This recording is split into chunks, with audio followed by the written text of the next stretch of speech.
I've been following his stuff since I was still a believer. This is the one and only Paulogia. Paul, what is going on, my friend? Happy to be here. It's exciting time in Canada. It's the snow's melting. We're excited. I know in Dallas, you guys don't worry about that. But. Yeah, and I hear you're down. You're down with the sickness tonight. Is that true? I am. So if you hear me sniffling and sneezing, nothing personal. But fortunately, you can't catch it from where I am. That's awesome. Well, in case you're not aware of Paul, let me help you get out of that rock that you've been hiding under, because Paul has been, he kills it, man. He talks about a whole bunch of stuff, especially if you're into talking about religious topics in general. He talks about young earth creationism. He's talking about the historicity of the Bible. I've heard him talking about theology stuff. Paul was actually a former Christian himself, and now talks about this stuff on YouTube, and he just makes such good stuff. I think tonight we kind of wanted to focus a bit on kind of young earth creationism, because that's not really something we've talked a whole lot about on this show. And I was just kind of wondering, Paul, if you could just kind of give me your kind of journey with that and what that term even means for those who aren't aware. Sure. Young earth creationism is a broad, like anything in Christianity, of course, ask any two Christians that are going to disagree on what it really means. But young earth creationism typically is the belief that the earth is less than 10,000 years old, because back in the 1500s or so, Bishop James Ussher decided that he was going to add up all the chronologies in the Bible, and that came to about 6,000 years. So then everyone decided that's how old the earth has to be, because the Bible is right about everything, literally.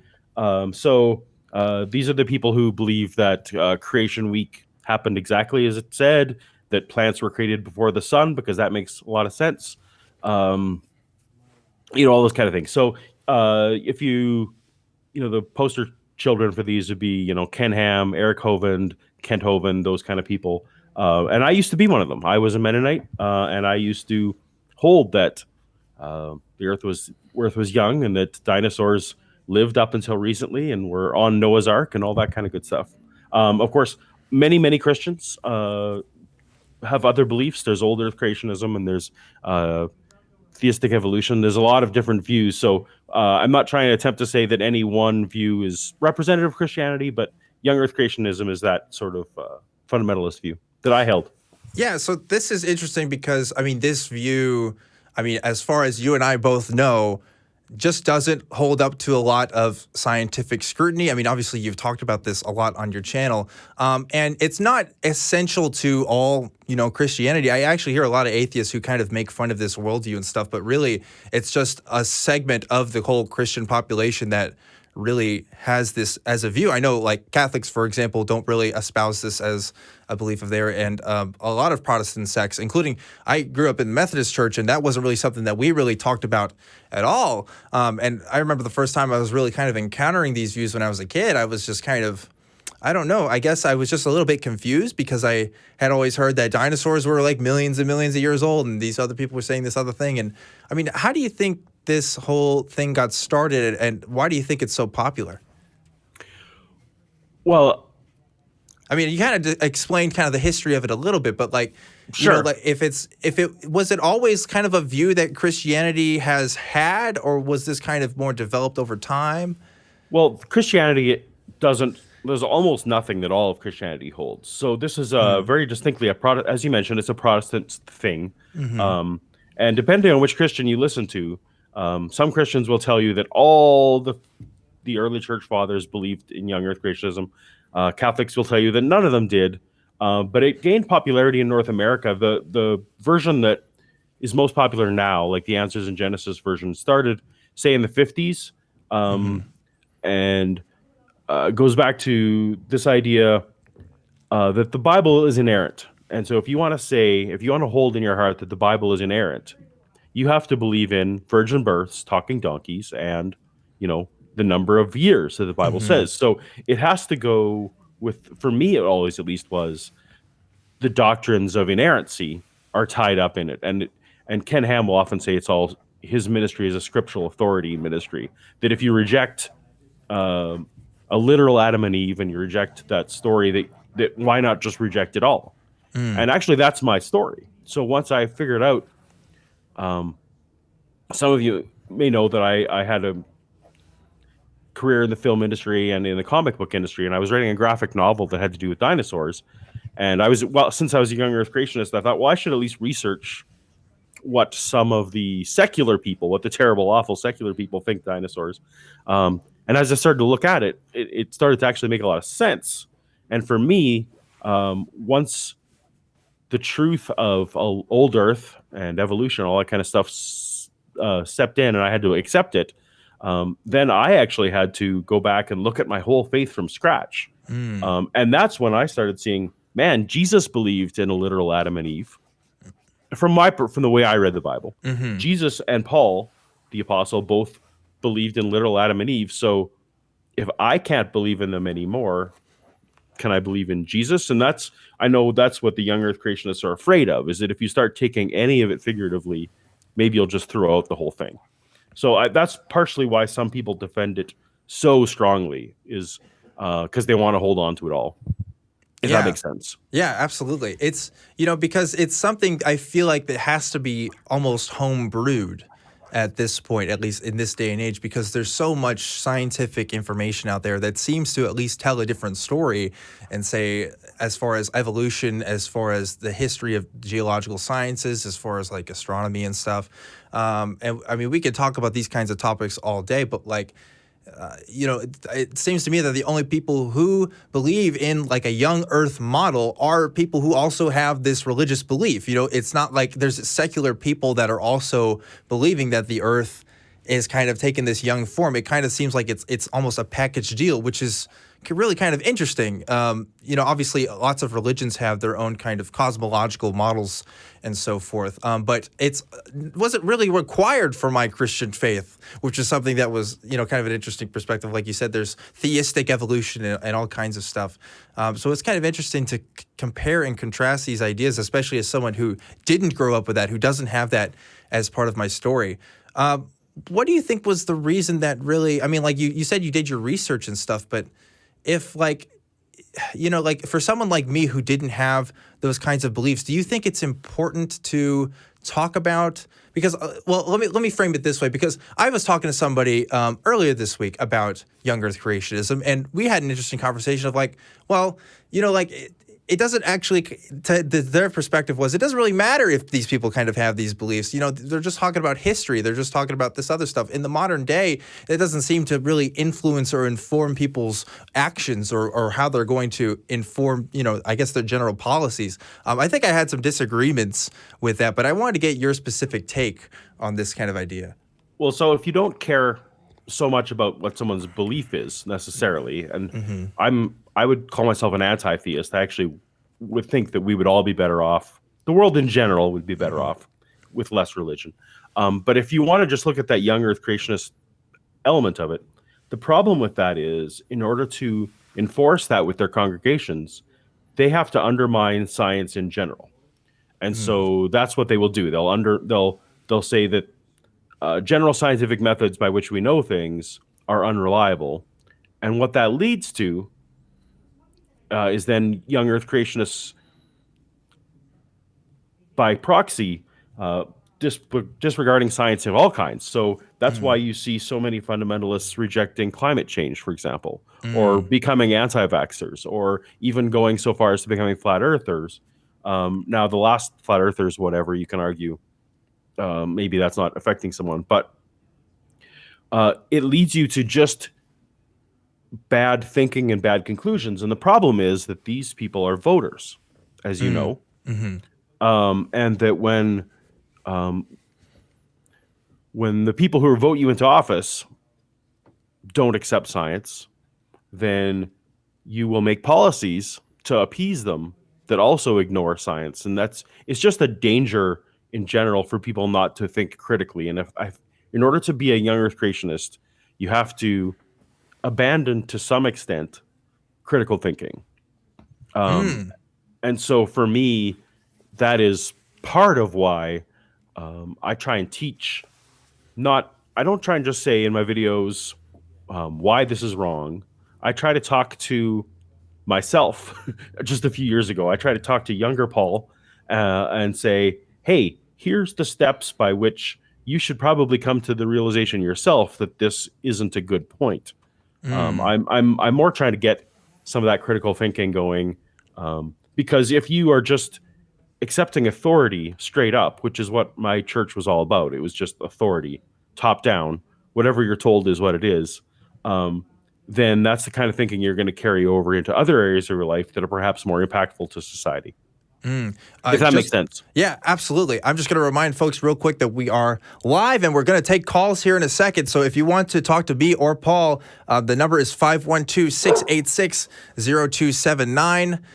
Please go ahead and call. For those of you who are listening live, we have some lines open. That makes a lot of sense to me, the way that you're describing it. My encounters with these kinds of worldviews, especially with young earth creationism, is they care a lot about authority and who is telling the facts. Is it the scientists telling the facts, or is it like the Bible or Jesus that's telling these, facts or whatever you want to call them? And that's really interesting to me because I had that kind of view myself when growing up. It was like, oh, yeah, the Bible definitely is an authority in my life. It's informing my worldview on things. But I guess depending on what kind of Christian you are, the authority of the Bible kind of your mileage may vary on how much it actually dictates. And it's funny to me because it's almost as if the ones who are following the most closely are also kind of in this young earth creationist camp, who are like really studying this stuff and really trying to, make some sort of interpretations out of it. I mean, some might argue, I don't know if I would argue this, but some would argue that they are actually following like the true Christianity by like being as literal to the Bible as possible. I don't know if like that's really the case. Plus, you'd have to define what like true Christianity even means. But they definitely take the Bible into more of an account as far as an authority of their lives than you or I certainly would. So interesting to look at the kind of authoritarianism that goes on there. What do you think now that you are a skeptic kind of YouTuber? If you could actually go back in time and talk to your younger self and, kind of help you on that journey, what would you say to that younger Paul? What would be the first thing you would tell him to look at? Well, actually, the very first thing I think that I would have accepted back then is just this idea that we were just talking about, is that you can't accept everything on authority. So I couldn't have gone in guns blazing with all the facts I know now, because they would have just ricocheted off. I had to set up my armor of God, as it were, to deflect all that stuff. And I had counter apologetics, I guess, to which is where my channel got its name, Apologetics, to beat all that stuff. But no, I think the first thing I would have tried to tear down was authority, and maybe not even biblical authority. Maybe I would have just tried to find some other places in my life where I was treating authority as the number one thing, and just try and break it down kind of as it was. It's like, well, this I had to learn the science on my own. So authority would have been the first place to start. And I probably would have also started to ask, how do you know that? Would have been a question that I would have loved to have taught myself to think about. So for example, I hear over and over again, well, the disciples all died for their faith, so it must have been true. And it's like, well, how do you know that? Is there any place in the Bible where it says that the disciples died for their faith? Because the Bible is my ultimate authority. And I would have had to go through and say, well, no, the Bible doesn't say that. So how do we know? And, start tracing some of those things back. And how do you know that, is a great question in every area of life, from the nightly news to Twitter to anything. Yeah, for sure. Question. Yeah. That's funny because one of the biggest things for my own journey was the deconstruction of the Bible as an authority and looking at these documents in a historical context that I had never really considered before. For me growing up, it was always, these are the books that we listen to because these people were inspired by God, or even God had written some of this himself. And so we ought to listen to this. We ought to hear what their words have to say. Their words apply to the modern day in some sort of context. If we can figure out that context, then we can know what this sort of means. But looking at it from first of all, I didn't know that there was such a thing as biblical scholarship. I didn't know that these documents had been studied endlessly in the original languages and stuff, of people really trying to figure out what this stuff means. And just out of that scholarship, how much we actually don't know about these documents was really fascinating because I mean I went to church my whole life. I did the Sunday school. I knew all the stories, but nobody had told me about the anonymous authors of the Gospels, or even like when like the Gospels were even supposedly written, at least according to scholarship and stuff. Like these kinds of debates that have been going on in these communities for years and years that were just never made public to me. And it makes me wonder, like, are people, do you think, in the young Earth creationist camp, kind of in a similar boat? Do you think that they just haven't heard the authorities, at least the scientific authorities on evolution, on, geology and stuff like that? Or do you think they are actually taught it and they're just taught to reject it? Well, I was just stepping back a bit. Your journey and mine are very similar. And one of the things that I felt betrayed by was the fact that I started going to pastors and other authorities in my church with the information I was learning. And they're like, oh, yeah, we know that. We just don't tell people. And the fact that like, oh, you guys were trained in this and you're just keeping it secret, kind of left a sour taste in my mouth. But that's interesting. To your question, young Earth creationists, I think there's been studies that say the more you understand evolution, the more you accept it. Like that if you can actually, someone who can describe evolution accurately probably accepts it as true. That like, I think the evolution that I disbelieved in was a total straw man. I would have asked, why are there still monkeys? I would have asked the questions that I now roll my eyes at. Of course, a dog gives birth to a dog, so duh, no evolution. No, I think it's very much that people learn either a poor version of it. As you can imagine, like in high school, even the people who are taking it in the most secular areas, you're taking it for 1 week of biology 20 or biology 30. You're not getting any kind of comprehensive look at it. You see the poster, the monkey to man poster, and you think you get it. So no, I think at least for me, learning what it was a huge chunk of just accepting it. No, I think the straw man versions of it, like the Kent Hovens of the world, are not describing accurately what evolution is, which is actually one of the reasons why I won't really discuss young Earth creationism much with someone who can't at least describe to me what I believe. Like that's one of the things I like to do is, well, can you tell me what evolution is? And then we'll discuss whether it's true. And I don't care if they believe what they're telling me, but they at least describe the theory accurately. So no, I'm with you. I think that they don't understand what it is. They just know that it's a threat to their thing. That's interesting because when I was first learning what the atheist community kind of uses the word atheist as, and of course there's debate about that, but I had never heard the definition of like a lack of belief. That was really new to me. I always thought it was atheists were people who just, I think my version of it was believed in science or something, which is a totally different framework to work with when you're, especially, when I had no contact with atheists and what they had to say about their own beliefs. And when I really sat down and talked to people and realized, oh no, this is what they're talking about, it's kind of like an aha moment for me. Like, oh, okay, that makes more sense and it's totally different. But I was totally fed that straw man. And for me, atheist just meant like a worse version of a Satanist. Like whatever a Satanist in my head was, atheist is just one step worse. No, I'm with you. I couldn't have accurately described it either. I'm embarrassed how little I knew at the time, but that's why I'm so hungry to learn. Yeah, absolutely. I want to start taking more calls again. We have a couple of lines open still for people who are taking calls, but I want to know if you can just briefly, and like I don't want you to badmouth anybody or say, anything that you're going to regret later. But I mean, you mentioned a couple of names here. You mentioned Ken Hovind, you mentioned Ken Ham, and some of these people. Like, who are these people, and like, what are they trying to do? What is kind of their whole thing? The people I mentioned there are the ones that are making money off of sustaining this young Earth creation belief, and whether they hold it themselves or not, I think. Is the question I'm asked most often, do they really believe it or not? And it almost doesn't matter. It's people who are making, in Ken Ham's case, millions of dollars a year. In other people's cases, who knows?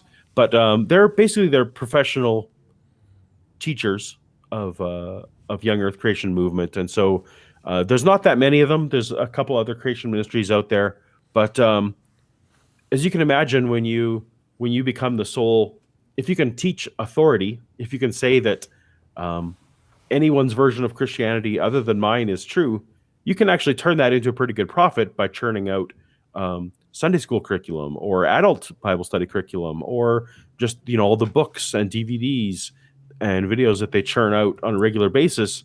If you convince people that your version of Christianity is the right one and everyone else's is wrong, then you can turn quite a profit, because that's the threat for people, is that I don't want to go to hell. I better believe the right one. I want to get my facts straight. So the people I listed there are the people that I would call the influencers in that movement. And I tend to, in my videos, people wonder why I talk to what they call low-hanging fruit sometimes. But I always want to talk about the people that are influencing the most people and influencing the people that I love. In fact, most of my family and friends are still Christians. So I want to address the issues that might help them. Yeah, that's so funny, because growing up, the one narrative that I heard like the most every Sunday was, well, you don't want to be like the fake Christians. You don't want to be like these Christians over here who were either A, sinning all the time, or B, like had the wrong beliefs, or like, see a combination of the two, maybe some other thing, and I think that's a strong pull for a lot of people who are pushing young earth creationism, because they're trying to say, look, we have the Bible scriptures right here that are backing up our claims. And you don't want to be a Christian that goes against the Bible. You don't want to be a Christian that is, rubbing against what Jesus is putting out there. You know what I mean? You want to follow what Jesus says. You want to get to heaven, or, live a good life, live a good spiritual life without sin. And that requires you to have this belief. At least that's what I get from a lot of, at least what Ken Ham and Ken Hovind and those guys who talk about this stuff. Well, you name the Christian denomination, and all of the other denominations are the worst enemies. I mean, it's not it's not unique to young earth creationism that way, but absolutely, it's they don't fear the atheist so much, because they can just write me off and say he's an atheist.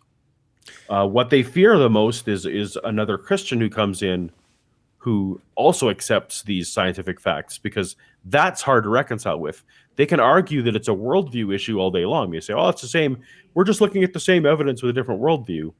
But when someone with your worldview comes to that conclusion, that's the danger, not someone like me now. Yeah.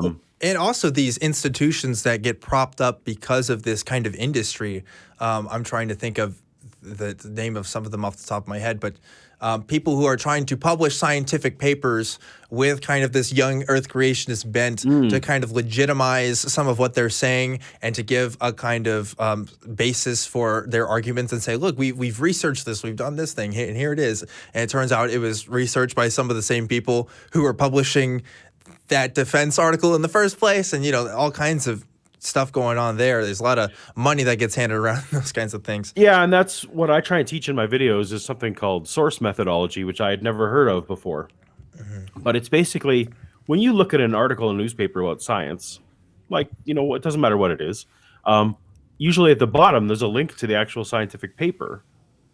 And it's a good practice to go look at that paper, because we can see them, at least the abstracts, and find out if what the paper said is actually what the reporter said, because who knows? And so it's following that trail, like you were mentioning about some of these journals, where you start to find out that these 4 different sources for chimp DNA, as one example. There's studies out there that says chimps are really only about 70 or 76% similar to us, not 98. Well, Shannon and I went looking for these papers, and turns out that 4 of them are by the same guy. And he just kept referring to himself. So it wasn't that there was 4 different sources for this. There was one source, and it was a guy that had software bugs. He was literally running the wrong version of a software that had a known bug in it, and he refused to update. But but it doesn't matter, because Answers in Genesis, all these guys still keep citing the same paper over and over, because people in general aren't going to go look. who has time in their day to go digging and looking? So that's sure. why channels like mine, we go hunting and fishing and in the dumpster to try and get to the facts.